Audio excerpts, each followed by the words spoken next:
రాష్ట్రాల ఎన్నికల తొలి విడతలో భాగంగా 3 రాష్ట్రాల్లో జరగనున్న ఎన్నికలకు నామినేషన్ దాఖలకు గడువు నేటితో ముగియనుంది.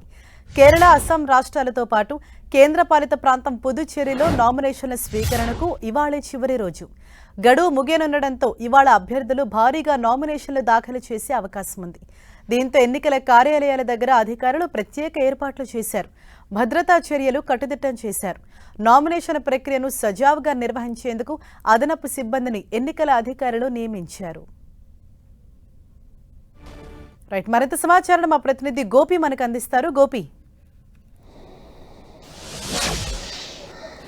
హరీష, దేశవ్యాప్తంగా 5 రాష్ట్రాలకు జరగనున్న ఎన్నికలకు సంబంధించి మొదటి విడతగా 3 రాష్ట్రాల్లో ఇటు కేరళ, అస్సాం, పుదుచ్చేరి రాష్ట్రాలకు సంబంధించిన నామినేషన్లు ఈరోజు చివరి రోజు కావడంతో అధిక సంఖ్యలో అభ్యర్థులు నామినేషన్ దాఖలు చేసేందుకు కార్యాలయాలకు చేరుకునే అవకాశాలు ఉన్నాయి. దీనికి సంబంధించి కూడా ఎన్నికల అధికారులు పటిష్టమైన ఏర్పాట్లు చేశారు. అదనపు సిబ్బందిని కూడా నియమించడం జరిగింది. ఎక్కువ సంఖ్యలో ఈరోజు నామినేషన్లు దాఖలు అయ్యే అవకాశాలు కనపడుతున్నాయి. అయితే ముఖ్యంగా ఇటు కేరళకు సంబంధించి కూడా ఇప్పటికే బీజేపీ, కర్ణాటక రాష్ట్రాలు ప్రత్యేకమైన దృష్టి సారించడం జరిగింది. ఇటు కేరళలో ఇప్పటికే సిపిఐకి సంబంధించి విజయన్ ఏదైతే పోటీ చేస్తున్న నియోజకవర్గం నుంచి కూడా గత 4 సందర్భాల్లో కూడా సిపిఐ పార్టీకి సంబంధించిన కంచుకోటగా మారింది. దాన్ని ఈసారి బ్రేక్ చేయాలన్న ఆలోచనతోటి కాంగ్రెస్, బీజేపీ ప్రయత్నాలు చేస్తున్నాయి. అదేవిధంగా అస్సాంకి సంబంధించి కూడా కొంత ఇటు బీజేపీ సర్కారు పైన వ్యతిరేకత తీసుకువచ్చి అక్కడ కూడా అధికారాన్ని చేజిక్కించుకునే దిశగా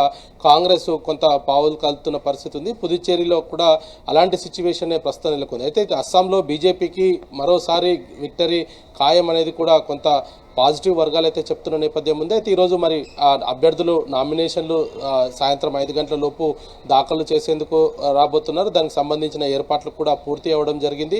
దేశవ్యాప్తంగా ఈ 5 రాష్ట్రాలకు జరగనున్న ఎన్నికలకు మొదటి విడతగా ఈరోజు ఆ నామినేషన్లకు 3 రాష్ట్రాలకు చివరి రోజు. రేపు నామినేషన్ల పరిశీలన ఉంటుంది. ఆ తర్వాత నామినేషన్ల ఉపసంహరణ ఉండబోతుంది. అయితే రాష్ట్రాలకు సంబంధించిన అంశాలపైన ఇటు ముఖ్యంగా కేరళ పైన ఇటు కాంగ్రెస్, బీజేపీ 2 రాష్ట్రాలు కూడా తమ వ్యూహాన్ని ముందుకు తీసుకువెళ్తున్నాయి. తక్కువ సమయం, దాదాపు 12 రోజులు మాత్రమే ఈ యొక్క క్యాంపెయినింగ్కు అవకాశాలు ఉన్న నేపథ్యంలో ఏ విధంగా ముందుకు వెళ్ళాలి, ఓటర్లను ఏ విధంగా ప్రసన్నం చేసుకోవాలన్న దృష్టితోటి ఇరు పార్టీలకు సంబంధించి కాంగ్రెస్ అదేవిధంగా బీజేపీ 2 కూడా తమ వ్యూహాన్ని అవలంబిస్తున్నాయి. దానికి సంబంధించి కూడా ప్రజలను కొంత ప్రసన్నం చేసుకోవడము ఇటు కాంగ్రెస్లో అదేవిధంగా బీజేపీలో గత కొన్ని ఏళ్లుగా కూడా కేరళలో ఏదైతే వామపక్ష పార్టీయే అధికారంలో ఉన్న నేపథ్యంలో ఈసారి గ్రాండ్ విక్టరీ తమదే అంటూ కూడా 2 పార్టీలు ధీమానైతే వ్యక్తం చేస్తున్న పరిస్థితి కనపడుతుంది. Harsha, thank you Gopi.